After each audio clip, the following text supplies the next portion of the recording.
Please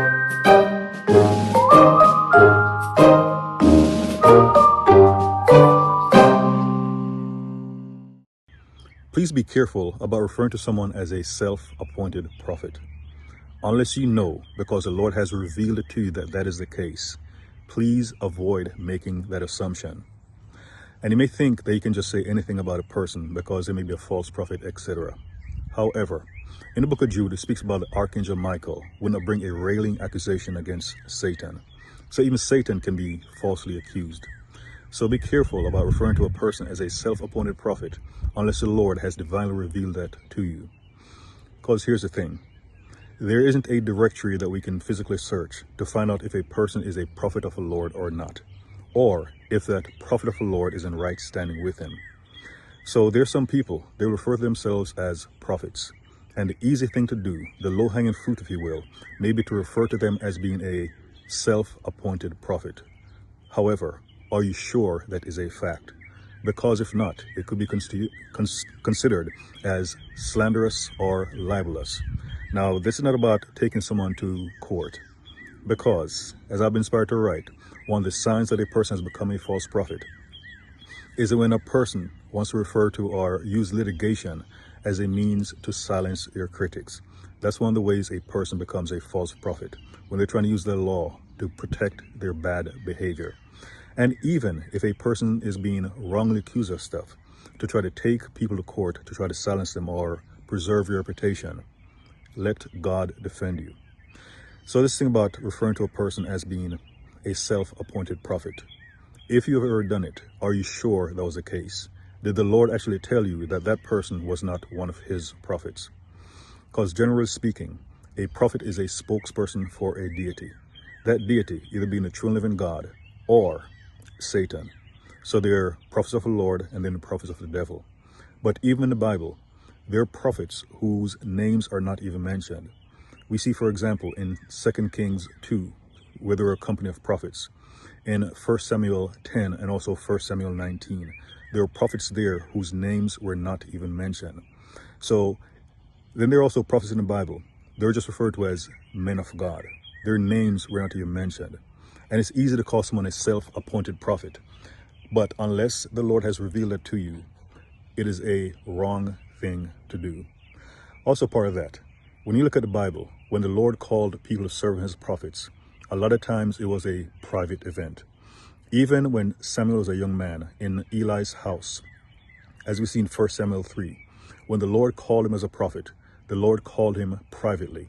Eli the high priest, even though he was around, he didn't even know the Lord had called Samuel as his prophet.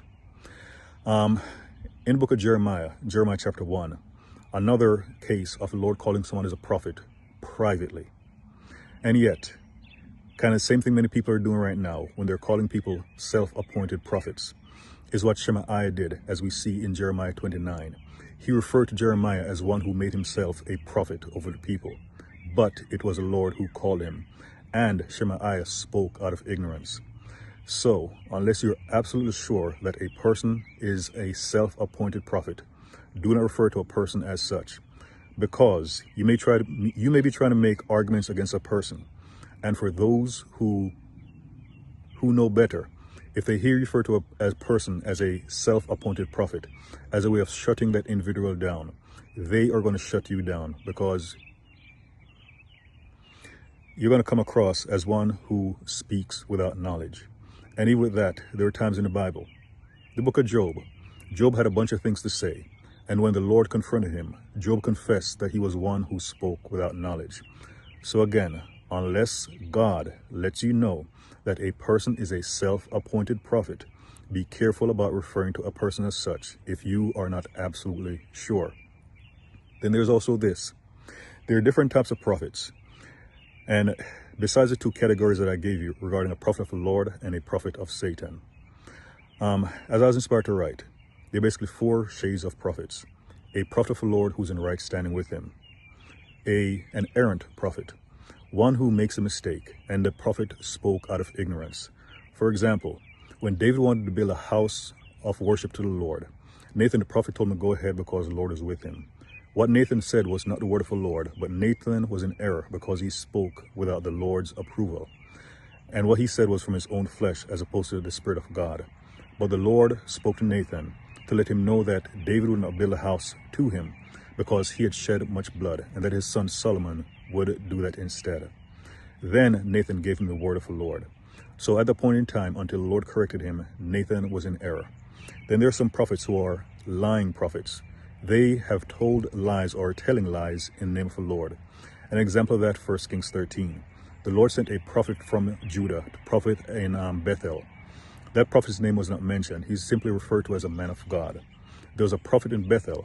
He was referred to as a prophet, and he lied to the Judean prophet. At the point in time, he was a lying prophet.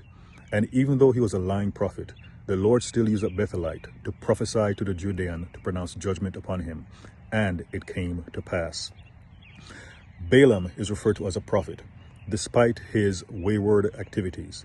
And we see in the Bible that Balaam actually heard from the Lord, and to some degree actually obeyed the Lord. But Balaam was even referred to as a soothsayer, as we see in Joshua chapter 13, when Balaam was put to death. And even me saying Nathan instead of Balaam, we have to be careful that we're not putting a person in a group with another simply because of one error. So again, throughout the Bible, we see the Lord privately calling people as prophets or even his servants. And it's not always publicly announced to others. The first person who the Lord called as his prophet, the only way we knew that that person was a prophet was because the Lord specifically told someone. And that is in Genesis 20, when the Lord told King Abimelech to return Abraham's wife because Abraham was his prophet. Besides that, we weren't sure if Abraham was a prophet, but at least in that circumstance, the Lord specifically told Abimelech. Now, if Abraham was pretending to be a prophet and the Lord had told him otherwise, then he would have that divine revelation where he could call Abraham out as being false. So again, we have to be careful about mislabeling people or potentially mislabeling people as being self-appointed prophets if we do not know. And we have to be careful, especially if we do not believe the Lord has prophets today, that because a person refers to him or herself as a prophet or is referred to as such, that we do not automatically classify the person as being self-appointed simply because of our own doctrinal belief that the Lord doesn't have prophets today. Jesus spoke about holding us accountable for every idle word that we utter. A lot of times people, when they're shutting down those who are alleged as being prophets, they use Deuteronomy 18. And one of the sins in Deuteronomy 18 is the sin of presumption, a prophet speaking presumptuously. We can also speak presumptuously by classifying a person as something they are not. So again, to hammer the point home, unless the Lord has specifically told you that someone is a self-appointed prophet, do not fall in line with others who are using that term flippantly. Because if you can, or if the Archangel Michael could have brought a railing accusation against Satan, we can even do that against those who may have been called by the Lord and they're in error, and we are saying that they're self-appointed when we do not know that to be the case. King Saul, appointed by the Lord as a king, and there are times when he was doing things contrary to the words, will, and the ways of God. But Saul was not a self-appointed king. Saul was a person whom the Lord made king. And also take note, in 1 Samuel 10, Samuel anointed Saul as king and was done privately. In 2 Samuel 9, a prophet who remained nameless anointed Jehu as king and was done privately. Some things are done privately. And when Jehu came out, he wasn't a self-appointed king. He was a king the Lord had appointed and anointed. So again, unless the Lord has given you the facts and you know that a person is definitely a self-appointed prophet, be careful about using that as an argument in defense or to lodge a case against that person.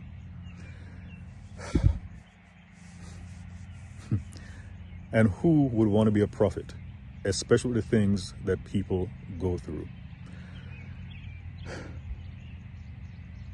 So I think that's it. Be careful about referring to a person as a self-appointed prophet. if the Lord has not told you specifically that that is the case.